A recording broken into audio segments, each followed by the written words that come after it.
Halo, selamat datang kembali dalam mata pelajaran PKN. Dengan saya, Bu Yeri. Hari ini kita masih melakukan pembahasan bab 1. Kita akan membahas subbab yang C dan D. Kita bahas dulu yang C ya, kasus pelanggaran hak asasi manusia. Untuk pembahasannya itu ada dua. Yang pertama, penyebab pelanggaran hak asasi manusia, dan yang kedua, kasus pelanggaran hak asasi manusia di Indonesia. Kita simak yuk pembahasan lebih lanjutnya. Pertama, penyebab pelanggaran hak asasi manusia. Pelanggaran hak asasi manusia disebabkan oleh faktor-faktor berikut. Yang pertama itu faktor internal, yang kedua itu faktor eksternal.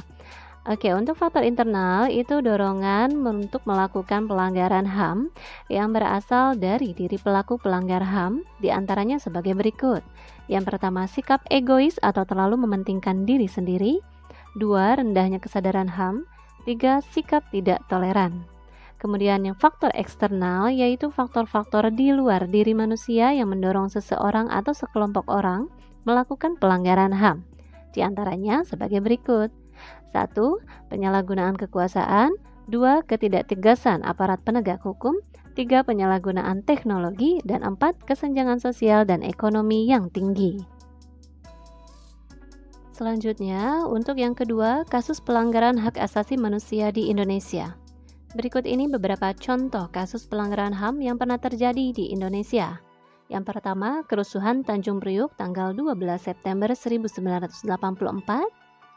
Kemudian yang kedua, penyerbuan kantor Partai Demokrasi Indonesia tanggal 27 Juli 1996. 3. Penembakan mahasiswa Universitas Trisakti pada tanggal 12 Mei 1998. Kemudian yang keempat, tragedi Semanggi I pada tanggal 13 November 1998. Dan kemudian terjadi kembali ya tragedi Semanggi II pada tanggal 24 September 1999. Kemudian yang kelima, penculikan aktivis pada 1997-1998. Ya, demikian beberapa contoh kasus pelanggaran hak asasi manusia yang terjadi di Indonesia. Berikutnya, subbab yang D, upaya penegakan hak asasi manusia. Oke, untuk pembahasan dalam subbab ini, kita akan membahas upaya pemerintah dalam menegakkan HAM dan upaya penanganan kasus pelanggaran HAM. Untuk yang pertama, upaya pemerintah dalam menegakkan HAM.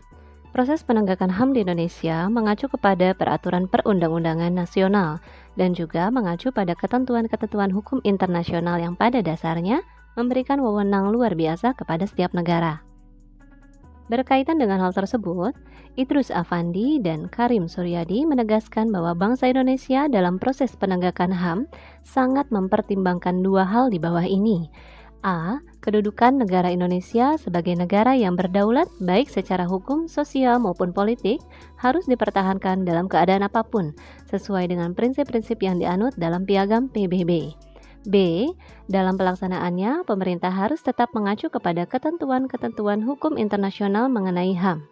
Kemudian menyesuaikan dan memasukkannya ke dalam sistem hukum nasional serta menempatkannya sedemikian rupa sehingga merupakan bagian yang tidak terpisahkan dari sistem hukum nasional.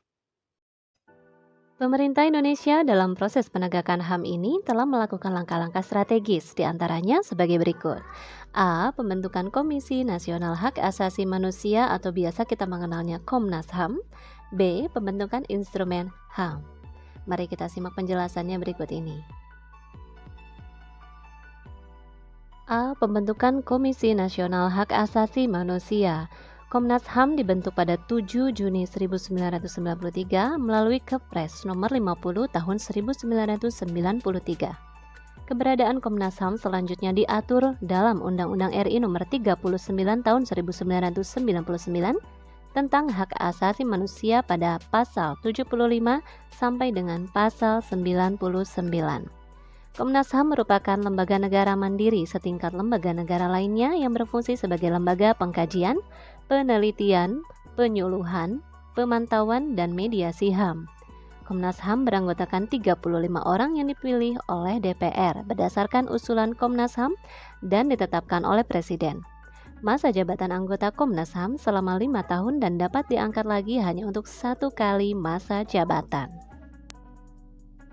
Komnas HAM mempunyai wewenang sebagai berikut.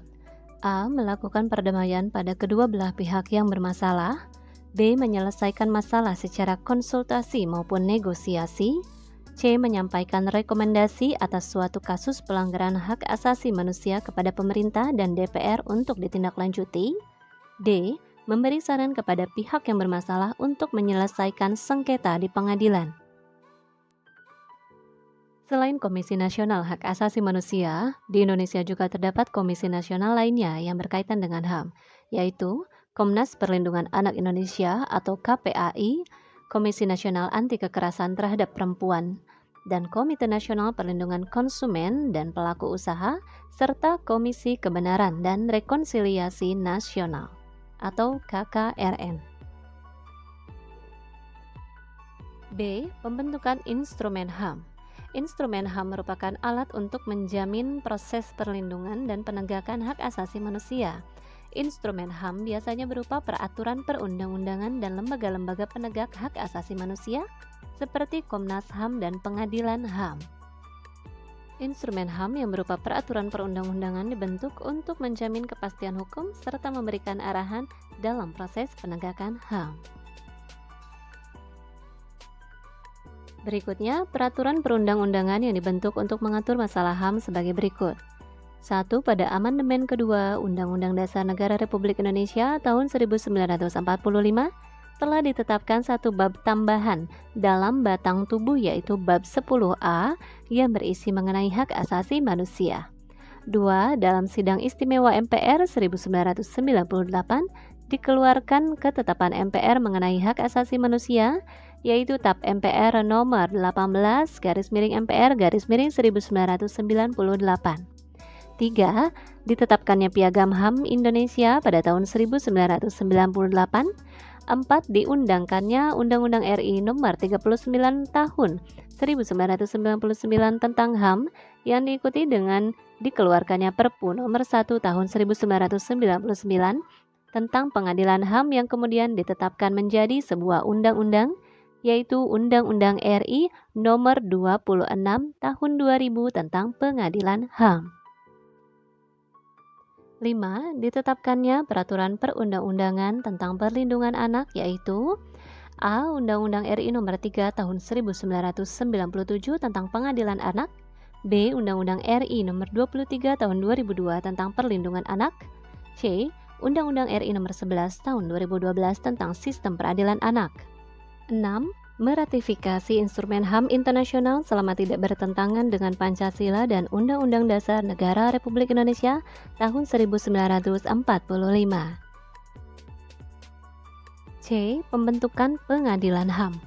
Pengadilan HAM dibentuk berdasarkan Undang-Undang RI nomor 26 tahun 2000. Pengadilan HAM adalah pengadilan khusus terhadap pelanggaran HAM berat yang diharapkan dapat melindungi hak asasi manusia baik perseorangan maupun masyarakat. Pengadilan HAM menjadi dasar bagi penegakan, kepastian hukum, keadilan, dan perasaan aman bagi perseorangan maupun masyarakat. Pengadilan HAM bertugas dan berwenang memeriksa dan memutuskan perkara pelanggaran hak asasi manusia yang berat. Di samping itu, berwenang memeriksa dan memutus perkara pelanggaran HAM yang dilakukan oleh warga negara Indonesia dan terjadi di luar batas teritorial wilayah Indonesia. 2. Upaya penanganan kasus pelanggaran hak asasi manusia. A. Upaya pencegahan pelanggaran hak asasi manusia. B. Membangun harmonisasi hak dan kewajiban asasi manusia. Berikut ini tindakan pencegahan yang dapat dilakukan untuk mengatasi berbagai kasus pelanggaran HAM. 1. Menegakkan supremasi hukum dan demokrasi. Supremasi hukum itu di mana hukum memiliki kedudukan yang tertinggi ya, jadi tidak ada yang bisa mengintervensi. 2. Meningkatkan kualitas pelayanan publik untuk mencegah terjadinya berbagai bentuk pelanggaran HAM oleh pemerintah. 3. Meningkatkan pengawasan dari masyarakat dan lembaga-lembaga politik terhadap setiap upaya penegakan HAM yang dilakukan oleh pemerintah. 4. Meningkatkan penyebarluasan prinsip-prinsip HAM kepada masyarakat melalui lembaga pendidikan formal, sekolah atau perguruan tinggi, maupun non-formal seperti kegiatan-kegiatan keagamaan dan kursus-kursus. Meningkatkan profesionalisme lembaga keamanan dan pertahanan negara. 5. Meningkatkan kerjasama yang harmonis antar kelompok atau golongan dalam masyarakat agar mampu saling memahami dan menghormati keyakinan dan pendapat masing-masing. B. Membangun harmonisasi hak dan kewajiban asasi manusia. Hak dan kewajiban asasi manusia merupakan dua hal yang tidak dapat dipisahkan satu sama lain. Salah satu cara untuk mengharmonisasikan hak dan kewajiban asasi manusia dalam kehidupan sehari-hari adalah dengan menghindarkan diri kita dari sikap egois atau terlalu mementingkan diri sendiri. Sikap egois dapat menyebabkan seseorang untuk selalu menuntut haknya, sementara kewajibannya sering diabaikan. Seseorang yang mempunyai sikap egois akan menghalalkan segala cara agar haknya dapat terpenuhi, meskipun caranya dapat melanggar hak orang lain. Demikian pembahasan dari saya. Semoga bermanfaat untuk kalian semua ya. Jangan lupa jaga kesehatan dan lakukan protokol kesehatan dengan baik. Terima kasih atas perhatiannya. Sampai ketemu di pertemuan berikutnya. Wassalamualaikum warahmatullahi wabarakatuh.